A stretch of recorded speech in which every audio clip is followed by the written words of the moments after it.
You're listening to the Hawke Media Podcast, a podcast dedicated to helping entrepreneurs and executives crush the digital marketing game. Whether you're looking for techniques and strategies or tools and resources, you've come to the right place. Let's get into the show. You're listening to HawkeTalk. I'm here today with Leonard Armato. How you doing, man?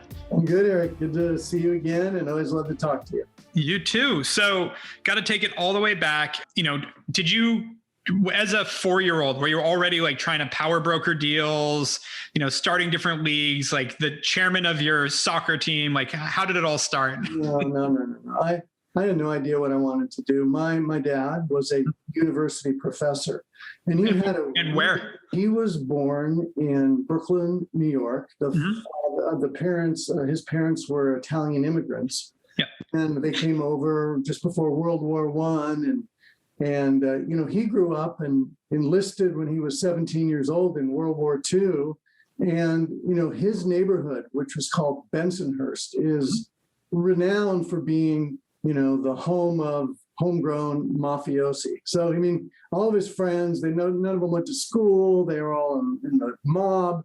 Yeah. And he enlisted, went into the army, decided to become a boxer. So he became a professional boxer. And then he met my mom, and she said, "Look, I don't want to be, married to a boxer. It's too, difficult for me to watch." And he said, "Okay." And he heard about the importance of education. So he started taking night courses at NYU, got straight A's, and then he got a scholarship to Columbia University. And he realized that education was his love. He loved learning, and he loved teaching people. So he got a PhD in English and comparative literature, and then ultimately landed at the University of Southern California, where he taught for 35 years. Got it. And I just watched him teach people, really generous with his knowledge, and just loved helping people without any kind of thought of remuneration or being compensated for his, his giving. And I would watch him and go, "Gosh, it's really great how he loves to help people, but I'd like to get paid more," because teachers don't get paid much. So we were always kind of struggling, not to make ends meet, but just we didn't have a very lavish lifestyle. Not that I needed, something lavish, but I knew I wanted to make more money. My mom was always like, "We don't have any money," and I said, "Look, I love the idea of giving to people, but I also want to figure out how I can make money." So I heard, well, people who are lawyers make money. So I thought, okay, I'll go to law school. I don't know what I want to do, but that will give me the tools to go out and figure out what I want to do. So that was kind of my thought process. Yeah, makes sense.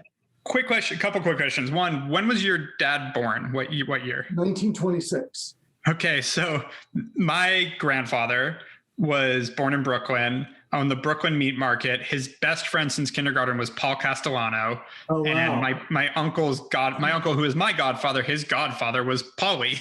Wow. Until he was shot by Don Gotti. So I wonder if they came across each other.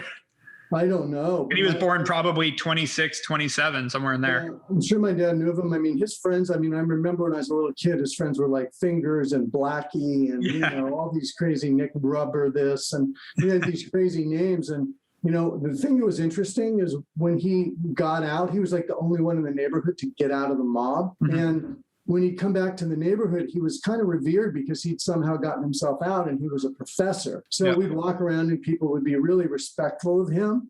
And it was just sort of a fun sight to see, because in those neighborhoods, as you probably remember, everybody knows each other. Yeah, everybody lives right next to each other, and it's pretty cool on one hand. On the other hand, it's a little limiting. Yeah, no, it's a small world. And so, as a kid, growing up, with that sort of money side of it, and lawyers make money, was there an entrepreneurial side to you, or were you always because to go into law school, and a lot of times people go to law school, develop that intelligence and that logic-based thinking and everything, and then become an entrepreneur later? Or did you actually have it in you in terms of starting things or doing that side of things? No, I wasn't like one of those young entrepreneurs. I had a paper out like everybody, and I always worked jobs like everybody, but I wasn't like that kid that figured out how to build some kind of amazing business when he was 16 or 17 years old. No, it wasn't me. I played sports. Uh-huh. And I actually went to college on a basketball scholarship, and I sort of thought, nice. All the skills that I'm learning being a college athlete are going to apply to business, because it's all about teamwork and hustle and perseverance and, those qualities and characteristics as a business person you ultimately utilize to be successful. So I went on to law school, And then I thought I wanted to be a trial lawyer because, lawyers are, usually trial lawyers. And so I came out and discovered I just wasn't passionate about it. And my basketball coach said, well, you should try to become a sports lawyer because all of these athletes are losing their money and they have all these shady characters representing them. So I really think that would be something that could combine something that you're really good at with the skill set that you have. So you started, so right out of law school, you were kind of like, I don't want to be a trial attorney. And so you had someone give you this recommendation. You're like, great, I'm going to go in that direction. So you found that early direction pretty quickly. Yeah. I found the early direction after about a year or two of like being a lawyer, working a lot in the library and kind of thinking like my life has no meaning. I have no purpose. I don't know what I'm doing to impact, lives of others by sitting here in the library writing law memos. Yeah. So my coach's suggestion really hit home, but the only problem, Erik, was I didn't have any clients. And when I first started in the business, sports agents were kind of like lone wolves. It's not public today where everybody knows everybody's salary. You work for a big company and they all represent athletes. It was like there were these, sort of lone wolves out there that had secret information that nobody else had access to. And if you weren't in the club, it was really, really hard to break in. Yeah. And so what happened? How'd you get in? Well, it's kind of an interesting story, but there's a great NFL football player. He's, this was my first client. And unless you're a big NFL fan, you might not know who he is, but his name is Ronnie Lott, one of the all-time great defensive backs and one of the greatest players in NFL history. And he was at USC at the time, like one of the very, very, very top players in the NFL draft. He so happened to play basketball and football at USC, and my basketball coach was his basketball coach. So he said to me, I can set you up with a meeting with Ronnie Lott. And I said, oh, okay, great. But, how am I going to convince him to have me, somebody who has no experience, represent him? He's one of the most coveted athletes in the entire draft. So he said, you'll figure it out. Think of your value proposition. So I said, value proposition. And I started thinking about that value proposition. What does that mean? It means what's unique about me, what's special about me, what sets me apart from everybody else. So we go into a lunch meeting. This is my one shot, Erik. So Ronnie Lott sits down and he says, I got 3 questions for you. Number 1, how many clients do you have? And my answer was, well, I don't have any clients. He said, okay, well, what kind of big firm are you with? And I said, well, I'm just on my own trying to break into the sports representation business. I said, okay, well, tell me about all your accomplishments that would give me confidence that you could do a great job for me. Well, I said, well, I'm really kind of a young starting, I'm just sort of starting up as a lawyer. I don't have any big accomplishments. And he said, well, this is really nice that you wanted to meet with me, but I've got the biggest and the best agents in the business trying to get me to represent them. And I don't think that what you're saying really convinces me much. And I said, well, just before you end the meeting, let me ask you 3 questions. And he said, okay, go ahead. I said, number 1, what are your goals as a football player? Number 2, what are your goals off the field? And number 3, how do you want to be remembered? And he said, well, I want to be the best defensive back in the history of the NFL. I want to be a Hall of Famer. And he said, off the field, I want to have car dealerships and I want to be a successful businessman. And number 3, I want to give back to the community and help youth in my community. And I said, wow, those are amazing goals and incredible goals. And I just want you to think for a moment that in order for you to accomplish those goals, that's going to require your representative to spend a lot of time, effort, and energy thinking about it and executing on it. And if you go with one of those really fancy agents that are trying to represent you, they probably have 30, 40, 50 clients. They'll be able to give you 6, 7, 8 minutes a day along with the rest of them. Yeah. And me, I could give you 24 hours a day, 7 days a week, 365 days a year. I will be totally dedicated to you. You'll be my only client. And he looked at me and he goes, okay, that sounds great, but I still don't have any confidence that you can do the job. I said, well, look, let me make you an offer you can't refuse. Okay, you know about Paul Castellano. They used to make people offers they can't refuse. Okay, so here's what I said. I said, look, Ronnie, here's the offer. Let me work for you for 30 days for free. You don't have to pay me a dime. I'll work for you. I'll prove to you that I am the best person for the job. If at the end of 30 days, you don't agree with me, you don't believe wholeheartedly that I'm the best in the world for you, I will walk away. You'll owe me nothing and you will have no further obligation. What do you say? And he kind of looked around for a second. He said, well, why don't you ask my parents if they think that's a good idea? I said, okay. give me their number. I'll go see him right now. So I jumped in the car and I drove. He lived by Riverside. So I drove out to Riverside. It was actually a place called Rialto near San Bernardino. So I drove out there. I got in front of Ronnie's parents. I go, Mr. and Mrs. Lott, I told your son that I wanted to prove myself to him, and I will work for him for 30 days without any obligation whatsoever so that I can prove to him and to you that I'd be the best friend. And they looked at each other and go, what a nice young man. I love that he believes in himself like that. And they said, okay, are we on? And they said, sure. So I called Ronnie, your parents are on, let's go. So for the next 30 days, all I did was like work and over deliver and do everything. And at the end of the day, he signed with me. He was my first client. They won the Super Bowl that year. Next thing I know, I had 10, 12, 13, 14 clients. It was like overnight. Wow. And first off, when Jerry Maguire came out, how much did you laugh a little bit watching that?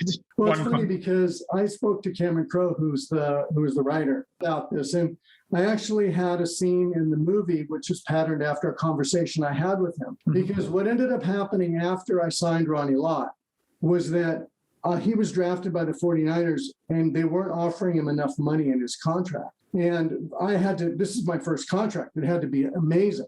And he was a very proud guy, so he wanted it to be amazing. So we were holding out. So he's sitting on the sidelines for the first 2 weeks of training camp, and the publicity all over the place in San Francisco was just all, I mean, they were like, where's Ronnie Lott? And he's got this rookie agent and blah, blah. So one night I'm in my office, he calls me and goes, Leonard, I said, what? He said, I think I'm going to have to fire you. And I said, well, why? And he said, well, everyone's saying that I'm not getting my deal because you're a rookie, you don't know what you're doing. And I said, Ronnie, obviously they're trying to divide us, but you can't believe that. That's just other agents chirping in your ear. That's just the 49ers wanting you to capitulate. He goes, look, I don't know. I have to look out for my family. I'll call you back. So he hangs up the phone. Now just so you know, until money changes hands, you haven't made any money. So I'm sitting here. I'd worked like 4 or 5 months. I hadn't made a dime. I had no money. I couldn't even make my next rent payment. I couldn't make my next car payment. I was like praying. I was on my knees. Dear God, please don't let him fire me. Next thing I know, the phone calls, rings again. It's Ronnie. Here's Leonard. Guess what? I talked to my dad. I talked to coach. This is our basketball coach, Stan Morrison. And you know what they said? They said, you're right. They are just trying to divide us. And you know what? I'm with you. I'm not down. We're in the foxhole together, but you've got to just, what do you got to do? Show me the money, right? Yeah. So that was the show me the money scene. Wow. Yeah. Because that's awesome. That's what happened. He stuck with me, but he wanted to see results. Yeah, that's awesome. And so I assume that hit a couple of weeks later. You ended up getting something done. We got the deal like within a week. Yeah. Once they realized he wasn't going to capitulate, that they moved up and gave him a really good deal, which we could then tell everybody what a great deal he got. And then all of a sudden I represented 11 players on the 49ers. Wow. That's amazing. Moved into basketball. Yeah. And so so how old were you at that point, by the way? I was like, 2 years out. I was probably like 25. That's amazing. So 25 representing 11 of the 49ers. Yeah. One of the top player and Super Bowl team as well, right? Well, they won like 4 Super Bowls. Yeah. They were just winning strings of Super Bowls with Joe Montana, Ronnie Lott. Those were the 2 guys. Yep. Amazing. Yeah. And so how'd that progress? What happened next? Well, then I started doing a lot of contracts, and I'm the kind of guy that always likes I like challenges. I like innovation. So I got tired of just doing player contracts. It was boring. It's like arguing over, little things that, there's no creativity to it. So I started getting into basketball, which was you had a little bit more latitude of negotiation, and there were guaranteed contracts. And I'm curious, on that note, how did you scale yourself? Like you were servicing this one guy telling him you'd be 24/7. Now you've got 12. Now you're expanding into different sports. Did you hire other agents, or were you able to actually find a way to still serve the guys like you wanted to and still scale? Yeah. So I was the agent, but I have people working for me. I had an assistant, and back in those days, you needed more assistance in order to kind of make things happen. Now there's tools that almost let you be self-sufficient in many ways. I mean, I keep my own calendar today, whereas back a long time ago, you could never do that. So I hired people. I scaled myself by just, getting more support around me. I was still the main agent.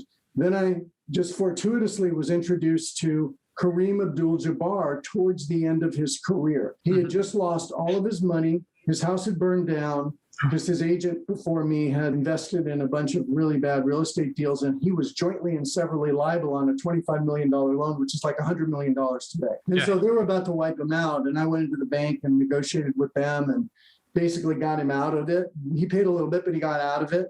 And then we were basically trying to get him back on his feet and become financially secure again by getting him a deal with the Lakers and getting him, endorsement deals and all that. So I was able to kind of help him, put his life back together and financial world back together. And then all of a sudden I started getting basketball clients. So I got Akeem Olajuwon, who was a great client, Kevin Johnson, who was a really great client. And then I ended up getting Shaquille O'Neal. And when I got Shaq, I kind of had a Jerry Maguire moment where I thought to myself, fewer clients, more attention. Remember that scene? Yeah. So I started thinking, maybe I can use Shaquille as a way to transform the way that athletes are represented. Instead of just being endorsers, they could actually be owners of intellectual property and license that intellectual property across platform. And also use technology in ways that haven't been used before. And it worked. And then I got Oscar De La Hoya, the Golden Boy, created the Golden Boy brand for him and sort of transformed the way that boxing was actually promoted. We went from promoters controlling boxing to the boxers controlling their own promotion. So I know you've done a lot and we're rushing through this, but just to be clear, so you met Shaq like in college, right? Yeah.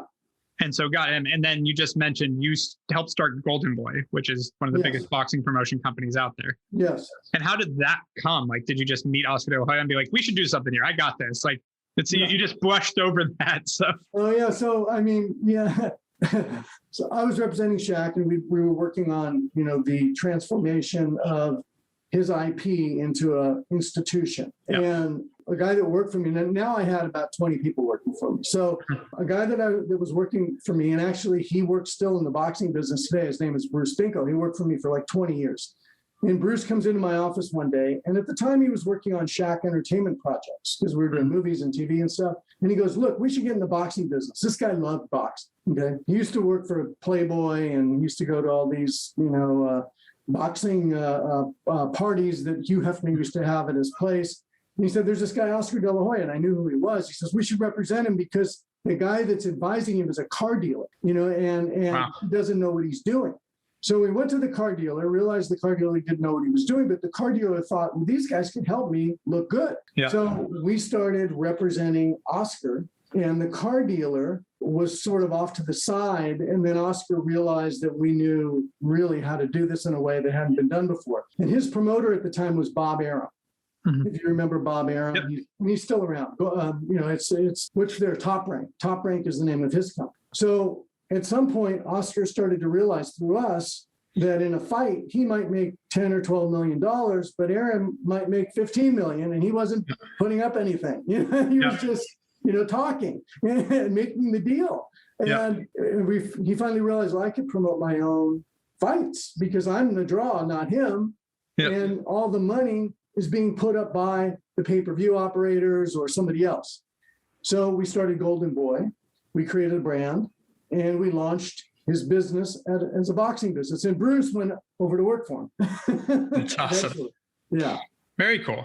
And that's still going, right? You guys are they're still going. That's still going. Yeah. Bruce actually left Golden Boy, and he's working with Al Heyman. I don't know if you know who Al Heyman is, but they do all the fights on Fox now.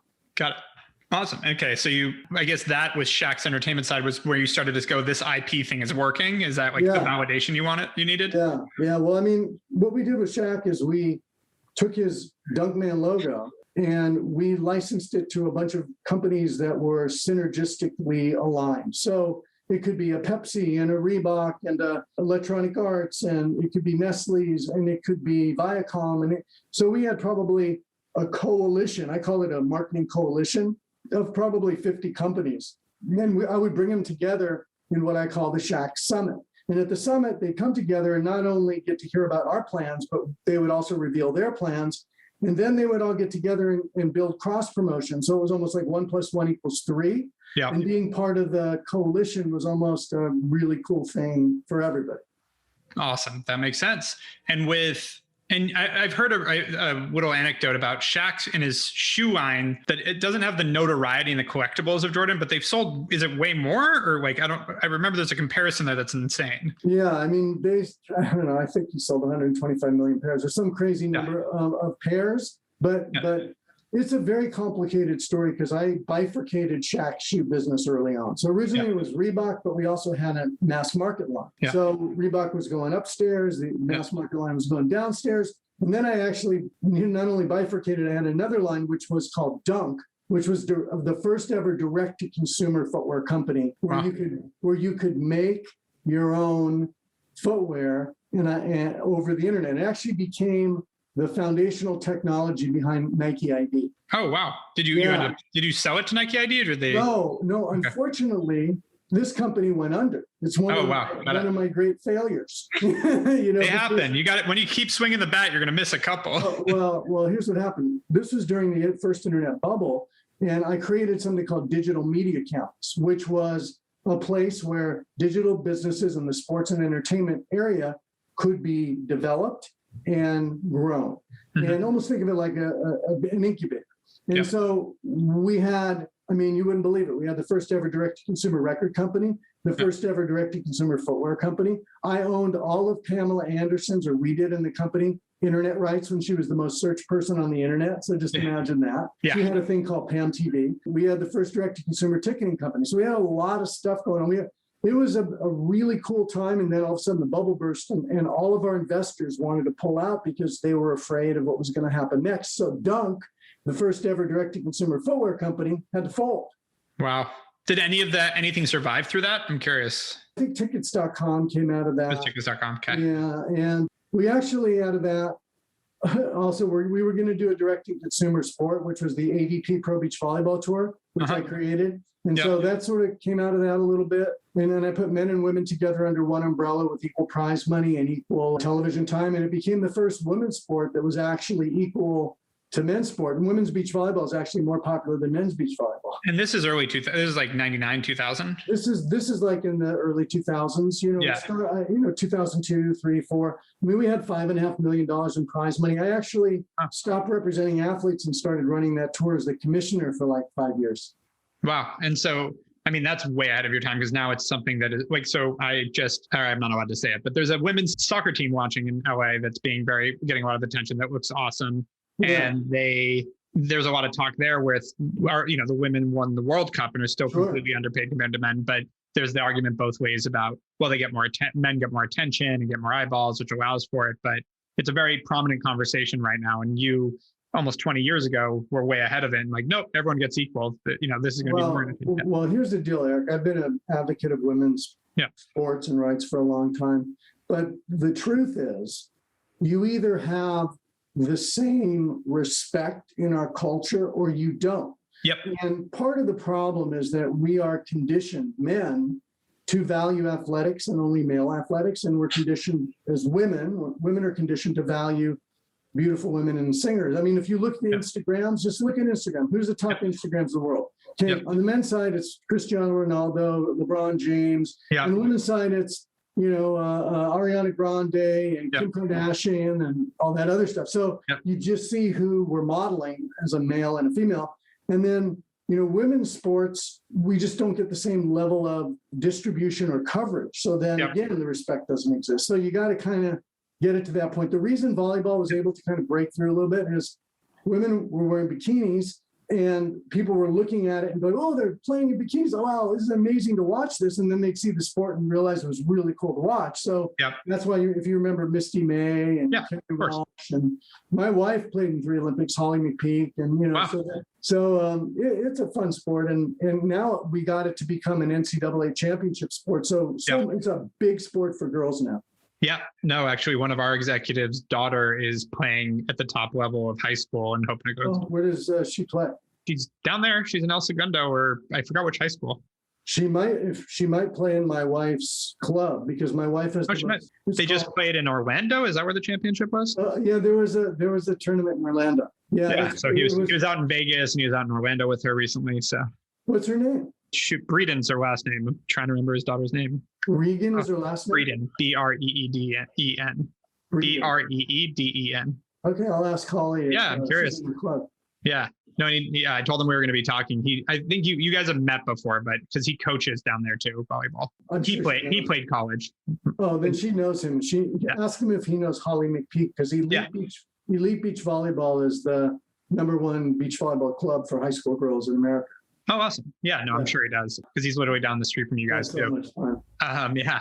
And so you started right when you started AV. Is this early 2000s? You started transitioning out as an agent and focusing on AVP? Yeah, I did for a while. And then after that, I became my good friend who founded Skechers, Robert Greenberg, came to me and asked me to go to dinner with him. And he said, would you consider coming over and becoming the president of our new performance division and being the CMO of the company?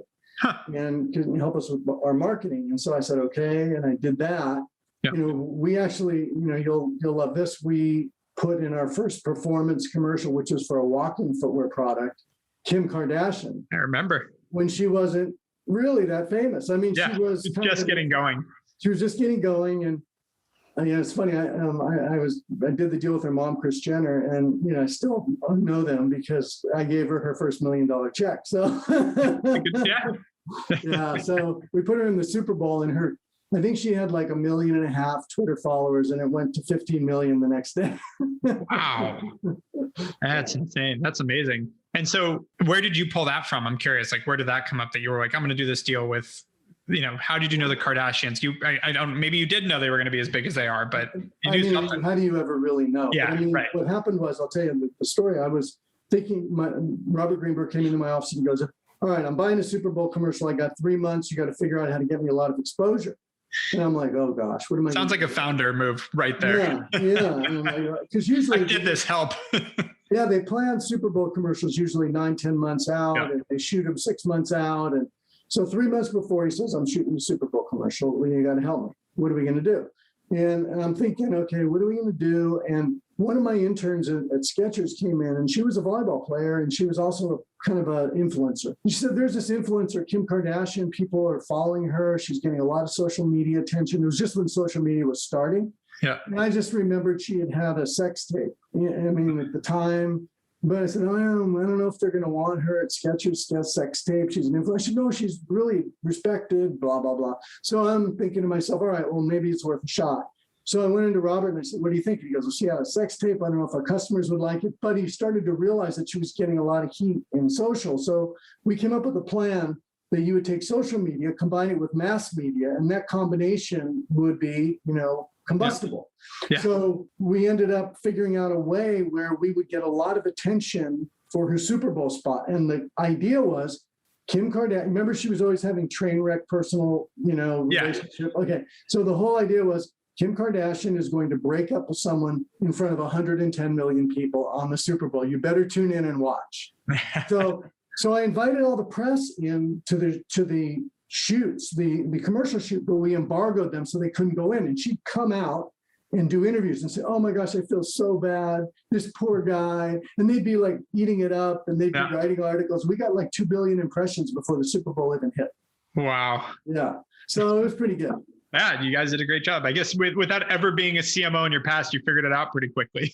Well, it's funny. I wasn't a CMO, but I was always a marketer. Yeah. And I learned a lot from David Stern, who was the commissioner of the NBA. He kind of took me under his wing, and he had some, if you think about what we did with Shaq, those required a lot of sort of marketing, skills and thoughts. And, you and I have talked before, and in order to market effectively, you have to go through sort of a methodology and a system to get to the point where, you're doing the things that are most, beneficial to building the brand.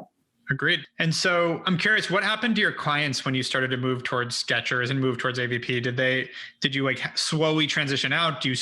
Were you still advising for some, or were you just like, hey, I'm done. Here's some great people to help you? Yeah, kind of. There's a guy that was working for me that one of my clients was Pete Carroll. Do you remember Pete Carroll, the famous coach? One of my guy who'd worked for me, a sports lawyer, went out on his own. And he took Pete with him. I had narrowed it down to only a few clients because it wasn't as much fun working with just rank and file people as it is to work with somebody who's the best in the world, right? Yeah. And one of the things I write about in my book is how important it is to seek out and work with remarkable either people or things, because you can put the same amount of effort into something average and remarkable, and the results are going to be measurably different. So I did, just like you said, I sort of narrowed down my focus. I only had a few clients. Oscar De La Hoya was one, and Bruce went over to work directly for him. And so it just sort of came down to that. Got it. And so how long were you at Skechers? What years were those? I was at Skechers like 2.5 years, like from 2010 to 12 and a half. I've been there almost 13. And why leave? What happened next? Well, I left because, why did I leave? I think that, I sort of wanted to be a little bit more in control. And the founder was a very, very, let's say, what would the best word be? He was a control freak, and I love him, and we're still very good friends, but there can only be one boss. And in his world, it was him, and he wanted to make all the important decisions, which I respect that, because he's built the company and it's his, he likes to say it's his Picasso, so he has that right. But I wanted to make my own decisions and do my own thing. So we left very amicably, and I still do work for them. We still, I just spent 4 hours with them last weekend. So we're still very close friends. Nice. And what'd that take you to? What happened then? So then I said, well, maybe I'll go back and create some, I created this thing called the World Series of Beach Volleyball, which was sort of a combination of an Olympic style event and a music festival. Because, music festivals were trending a lot. So we got the best in the world coming into play. And I had created for the FIVB, the World Federation of Volleyball, the World Championships of Beach Volleyball. And it's their most successful property. And so I thought that this whole festival thing would really be interesting and be kind of fun. Do you follow electronic music at all? A little bit. Not. Have you heard of Cascade? Cascade. So he was one of our, we've had everybody from Jack Antonoff to Cascade to, lots of different, artists that would come down and play during our event. So we did that for a number of years. And where were they was that in South Bay, or where was that? We did it in Long Beach, because Long Beach is the only place you can charge for tickets and you can drink alcohol on the beach. Got it. Oh, perfect. Good lineup. Yeah. Nice. I actually like Long Beach a lot. I think it's underrated for people that are north of it. Yeah, for sure. Place. And so is that something you still have going on, or? No, I stopped doing it because it wasn't, sometimes you're doing something and you realize the effort and the risk aren't worth the upside and the reward. And it just wasn't. Now I just, I basically have a number of high profile CEOs that I consult with. And so I advise, which is really fun. Yeah. I'm building out a secret project that I can't talk about publicly yet, but I'm going to let you know about it soon. And it's super cool. It involves a sporting event, but awesome. Yeah, but it's going to be really, really fun. And I look forward to describing it and telling you about it. Yeah. I'm also working on a direct to consumer wine business. Interesting. That I haven't announced yet either. And I want to tell you the details, but not yet. But it's with someone who is the world's foremost creator of affordable luxury wines. It's not the guy from Barefoot, is it? No. Because he was on the podcast. No, that's not that. Michael. Stephanie Gallo, who's a... Yeah, I know Stephanie. Yeah, so she's a very dear friend of mine. And she's great. I met him through her, but she introduced us. But Barefoot's not affordable luxury. Barefoot's affordable. Yeah. Got it. Fair. It's a value wine, and it's the biggest wine brand in America. Yeah, no, I know.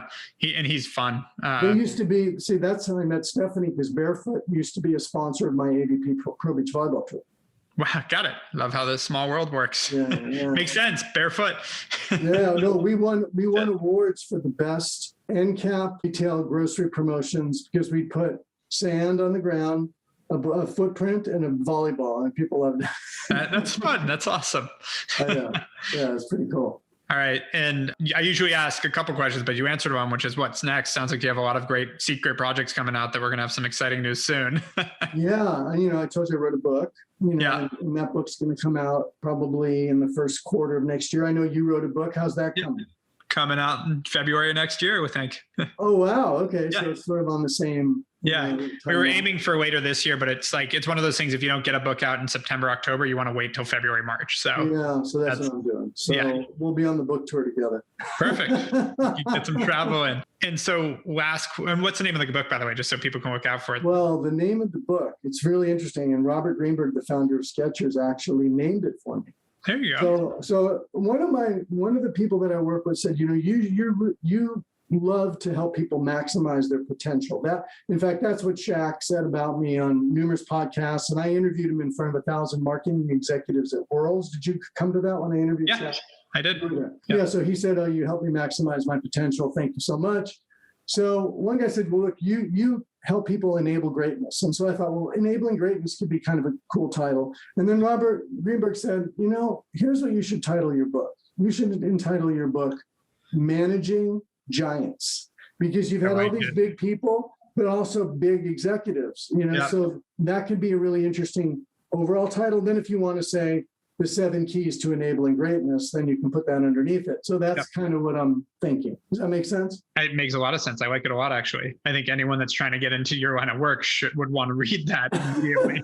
Yeah, I've had a lot of failures. I mean, the thing that everybody needs to realize that if they're listening to this is you have to, go through the school of hard knocks and have resilience in order to be successful, because you're going to have to walk through a lot of walls in order to get to it. And you're going to have some great moments, but also at the same time, you're going to have some disappointments. I mean, how many disappointments in your young life did you have? A few? Oh, right? yeah. And I think, and what's nice is, like anybody says, what's the number one thing you've learned the past 8 years of building this? Yeah. It's exactly what you're saying, which is it's always going to be something. You're going to fail at things and it never ends. I was at lunch today with a friend that just IPO'd their business for, I think, $5 billion. Like she crushed it. And we had lunch today and I mentioned something about an issue that I had like a year ago. And she's like, well, yeah, but you always have those. I still have those.